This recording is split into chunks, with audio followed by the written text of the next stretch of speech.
seen or heard or felt an ounce of happiness. The eyes of a man that has never heard, "I am proud of you."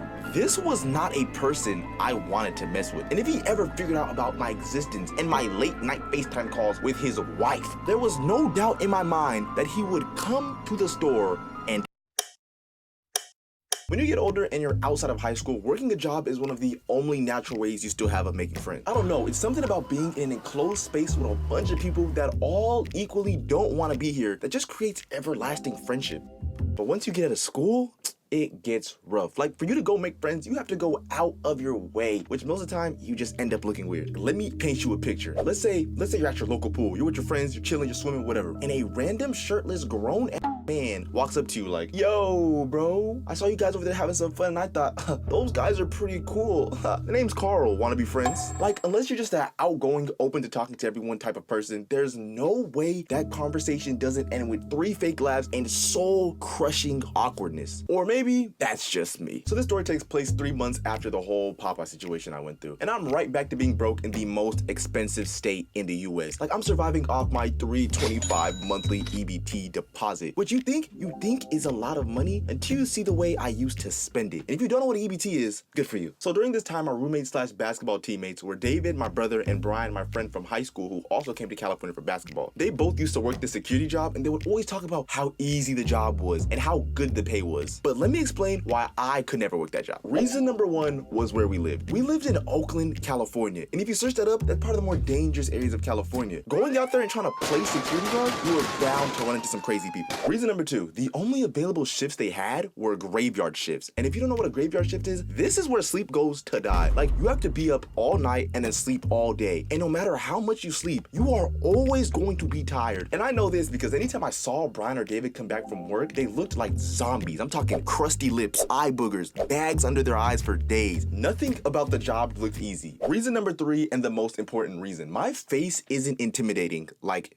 at all. Random people frequently ask me for directions and have no problem talking to me as a stranger. And that doesn't really help when you're trying to be a security guard. And I'm saying security guard, but they didn't even give you a weapon. So realistically, you're just a guy in a Halloween costume at night in front of an expensive store. It's almost like you're asking to get jumped. So because of this, I knew I had to find my own job, which I ended up finding a couple weeks later on the way to school. And it was like a thrifting, Goodwill, electronics type of store. We're just gonna call it pharmacies, because if I give you the actual name, you'll basically know where I live. So speed through and I fill out the application. And this time, I didn't even have to lie, because the person interviewing me was the owner, and this guy was almost concerningly desperate for me to start working. But it made sense when he told me I was gonna be working Monday through Fridays, night shift.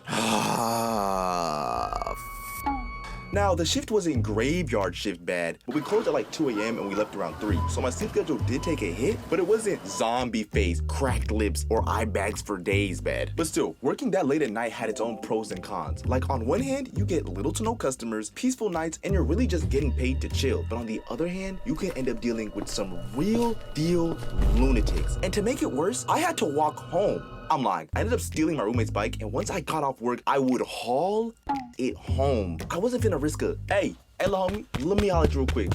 What shoe size you is? So with all this going on, I bet you're thinking, so what made it all worth it? But the pay, bro, I used to get paid $17 an hour. Them bi-weekly checks used to hit and money was good. Whatever mama asked for, she got. I'm telling you, I used to be in the mirror practicing money spreads. And also, I had the top 1 best coworkers of all time. For starters, there was only 4 of us that worked the night shift. 1 staff leader / manager, 3 regular employees, and the manager was really just whoever worked there the longest. Like, me and the manager were around the same age, and he was really chill as hell. Like, he let me use my phone when we had no customers. We played Clash Royale during our breaks. Manager of the year. The 3 employees would just be assigned different jobs throughout the store. And of course, I was never on the cash register for obvious reasons. I would take the clothes and the electronics from the back and put them on the shelves for customers. Then Lloyd was the guy who worked in the back. He'd handle sorting out all the clothes and the electronics that got dropped off to us. He was also very chill. And the last person worked the cash register, and that was Cece. Cece was this 5'6", 5'7", 20-year-old black and Puerto Rican girl with a mean face. Like, it looked like she'd cuss you out just for saying hi. And I don't know why, but that shit was like a plus to me. It was just something about it was just different. Okay, so this is the part where you went up to her and talked to her, right? Yeah, no. Shooting your shot at a party and then shooting your shot at your job are 2 completely different things. If I get rejected at a party, I'm never gonna see you again. For the sake of my confidence, you no longer exist. But at work, you get rejected and you have to see her face every day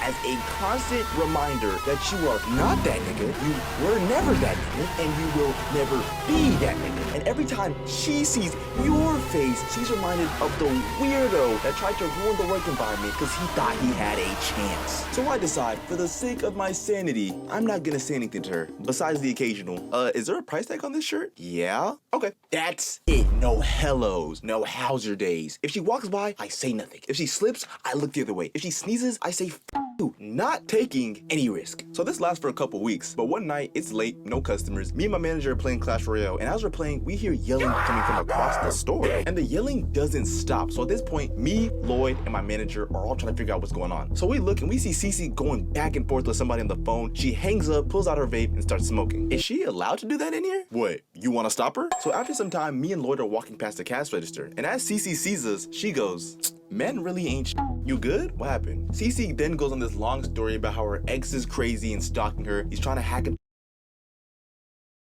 social medias and all this crazy stuff. But all I heard was, yeah, I'm single and I'm waiting for like a real man to come and talk to me. Like a guy with an inconsistent YouTube channel. Yeah, like gone for months, like just neglecting his audience. I need